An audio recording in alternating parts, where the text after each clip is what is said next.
Conversar com o nosso analista Theo Cury sobre o relatório da Polícia Federal sobre o plano de golpe de Estado, 37 pessoas indiciadas que atuaram nesse esquema organizado em 6 núcleos. E é sobre isso que a gente conversa com o Theo Cury. Theo, núcleos que eram divididos, que vão desde ataques ao sistema eleitoral, para disseminar desinformação na sociedade, principalmente nos meios digitais, na internet, até núcleo jurídico para dar uma aparência legal a todo esse plano que estava sendo arquitetado. Traz para a gente em detalhes quem eram esses personagens que faziam parte desses núcleos e como se dava a operação desses grupos que tinham ali uma determinação muito bem definida nesse planejamento.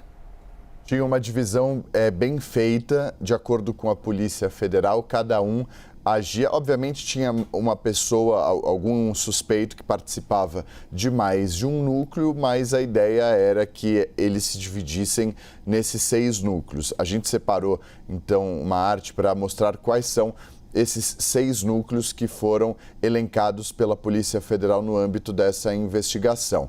Primeiro de todos, o núcleo da desinformação e ataques ao sistema eleitoral. A gente destaca a participação de 2 pessoas nesse núcleo, Alexandre Ramagem e Anderson Torres. Alexandre Ramagem era o chefe da Agência Brasileira de Inteligência e o Anderson Torres era o ministro da Justiça e Segurança Pública. A Polícia Federal diz que o Alexandre Ramagem era responsável por municiar o presidente Jair Bolsonaro com informações com o objetivo de atacar e descredibilizar as instituições democráticas. O objetivo era justamente esse. Então, trazia informações, muitas delas mentirosas, para colocar em dúvida o processo eleitoral brasileiro e, na mesma linha, fazia também o ministro da Justiça e Segurança Pública da época, o Anderson Torres. O outro grupo era o de incitar, um outro núcleo, era o que incitava militares a aderirem ao golpe de Estado. Destaque dentro desse núcleo para Walter Souza Braga Neto e Paulo Sérgio Nogueira. Braga Neto havia sido ministro da Defesa, foi ministro-chefe da Casa Civil e era candidato a vice-presidente da República junto com Bolsonaro. Paulo Sérgio Nogueira havia comandado o Exército Brasileiro e era o ministro da Defesa. Havia muitas críticas nas trocas de mensagens que foram expostas pela Polícia Federal ao fato de Braga Neto não estar mais no comando do Ministério da Defesa. Na avaliação de militares golpistas, segundo a Polícia Federal, a participação dele, o comando dele no Ministério da Defesa poderia mudar os rumos dessa trama golpista, já que, na avaliação deles, Braga Neto teria um papel importante nessa persuasão de militares de alta patente. O objetivo desses militares era fazer com que outros militares do alto comando do Exército, militares de alta patente, aderissem a essa trama golpista, como foi o caso de uma tentativa de convencimento dos comandantes da Força Aérea, do Exército Brasileiro e da Marinha na reunião que aconteceu mais de uma ocasião, mas a reunião principalmente que aconteceu em dezembro, quando os chefes da Aeronáutica e do Exército Brasileiro se opuseram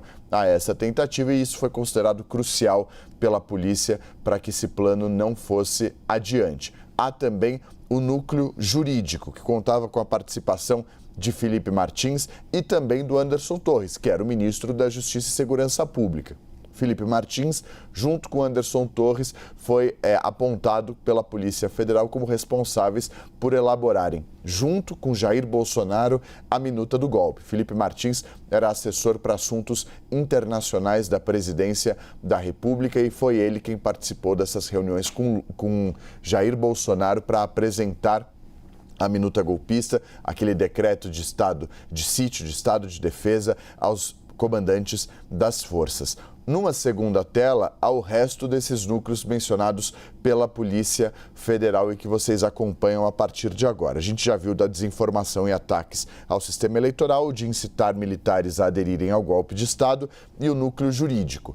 A partir de agora, a gente acompanha o núcleo de operacional de apoio às ações golpistas, que contava com o Mário Fernandes e o Rafael Martins de Oliveira.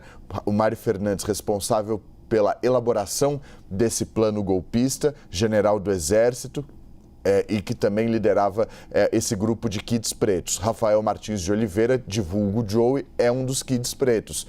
Eles abasteciam, financiavam e mantinham contato direto com os acampamentos golpistas em frente ao quartel-general do Exército. O núcleo de inteligência paralela contava com, entre outras pessoas, o próprio tenente-coronel do Exército, Mauro Cid, e o Marcelo Câmara, e fazia o monitoramento de autoridades, como, por exemplo, Alexandre de Moraes. Marcelo Câmara abastecia o Mauro Cid, de acordo com as trocas de mensagens obtidas pela Polícia Federal, com o paradeiro de Alexandre de Moraes, com a rotina do ministro Alexandre. Em uma das conversas, há uma pergunta de Mauro Cid perguntando onde está a professora, em referência ao codinome utilizado por eles para se referirem ao ministro Alexandre de Moraes. E aí há uma série de informações antes mesmo da divulgação da agenda oficial do ministro, de onde ele estava e para onde ele iria. E, por fim, o núcleo operacional para cumprimento de medidas coercitivas, formado por kids pretos, por militares que faziam parte das Forças Especiais do Exército Brasileiro. Destaque para Rafael Martins de Oliveira, o Joey, e Rodrigo Azevedo, que cumpririam essas execuções não só do presidente da República, do vice-presidente e do ministro, mas também colocariam em prática o plano de prisão de juízes da Suprema Corte Brasileira, Carol.